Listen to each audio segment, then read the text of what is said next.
Imagine waking up tomorrow to find your entire life savings gone, vanished, not stolen by a mass thief, but by someone in a suit who shook your hand and promised you the world.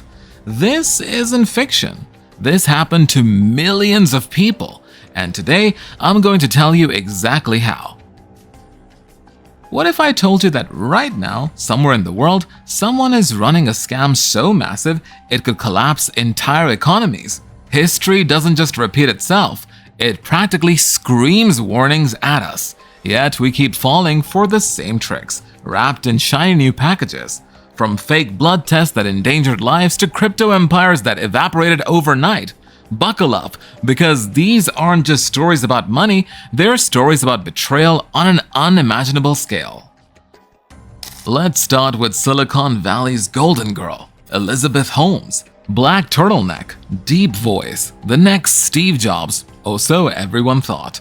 Picture this: you're terrified you might have HIV or cancer or diabetes. You get a blood test from a revolutionary company that promises results from just a drop of blood. The tests come back negative. You celebrate, you cry with relief. But what if the test was completely fake? This is Theranos, a $10 billion lie. Holmes claimed her magic boxes could run hundreds of tests from a single drop of blood. Walgreens partnered with them. Former secretaries of state sat on their board. Investors threw $700 million at her feet. The truth? The machines never worked. Not once. Not ever. They were just using traditional machines from other companies, diluting tiny blood samples to dangerous levels and sending patients results that were pure fiction. Imagine being told you're healthy when you're actually dying. Imagine being told you're pregnant when you're not. This wasn't just fraud. This was playing Russian roulette with people's lives. When the truth exploded in 2018, Holmes went from magazine covers to criminal court. The woman who once graced Forbes as the youngest self-made female billionaire later got sentenced to 11+ years in federal prison. But here's what should terrify you. For 15 years, nobody questioned it. Smart people stopped asking for proof. When a story feels safer than the truth, we all get lazy. Now, forget blood tests. Let's talk about something that happened so recently, the dust hasn't even settled. Sam Bankman-Fried, SBF, the crypto wonder kid with the wild hair who drove a Toyota Corolla despite being worth billions. He wasn't like other billionaires. He was going to give it all away. He was different. Yeah, right. In just 3 years, FTX went from startup to the world's second largest crypto exchange.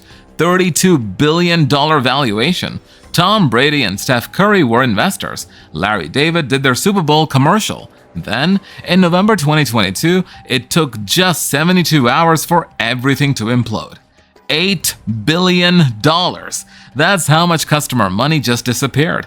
Turns out, SBF was playing the ultimate shell game, taking customer funds from FTX, funneling them in his other company, Alameda Research, and using them for wild trading bets. When those bets went bad, he just took more customer money. It was like a gambling addict with access to everyone else's bank account. People lost their life savings, their retirement funds, their kids' college money, gone. Not because the market crashed, but because one man decided your money was his poker chips, and the backing behind it, a token they printed themselves.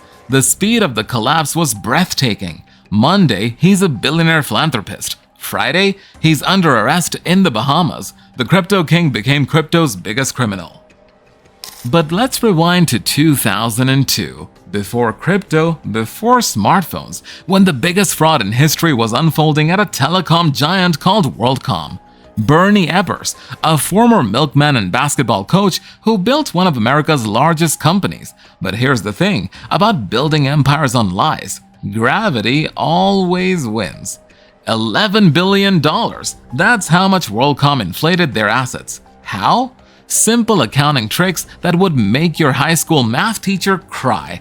Recording regular expenses as investments, creating phantom revenue, cooking the books so thoroughly they were practically on fire. When internal auditors finally found the fraud, the dominoes fell fast. 30,000 people lost their jobs overnight. Imagine showing up to work and finding the doors locked. Your company doesn't exist anymore. Your pension?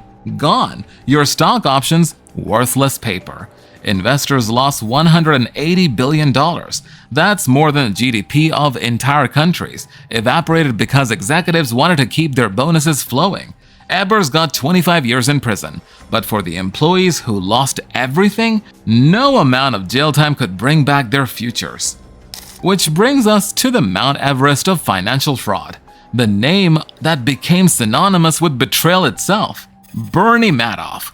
For decades, Madoff ran the most exclusive investment fund in New York.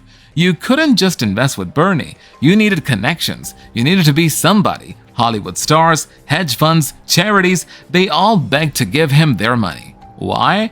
Because Bernie delivered returns like clockwork. Market up, Bernie's fund is up more. Market down, Bernie's fund is still up. Year after year after year. It was like he had a crystal ball. He didn't. Account statement shows $65 billion. The actual principal lost was $17 to $20 billion. The reality? There was no fund, no investments, no trades, nothing. For 20 years, Bernie Madoff was running the world's largest Ponzi scheme, taking money from new investors to pay old ones, a financial merry-go-round that could only end one way: complete catastrophe. When it collapsed in 2008, the stories were heartbreaking. Elie Wiesel's foundation, dedicated to Holocaust remembrance, lost everything. Retirees who thought they were millionaires discovered they were penniless. Entire families destroyed. The twist? Madoff's own sons turned him in. Imagine discovering your father, the man who looked up to your entire life, was the biggest fraud in history. His son Mark couldn't live with it. 2 years later, on the anniversary of his father's arrest, he took his own life. But not all fraudsters hide behind respectability. Some flaunt their crimes like a badge of honor. Enter Jordan Belfort, the Wolf of Wall Street.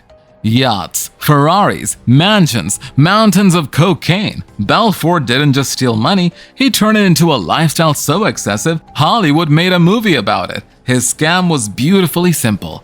Take worthless penny stocks, get an army of brokers to call regular people, teachers, plumbers, retirees, and convince them these stocks were the next Microsoft.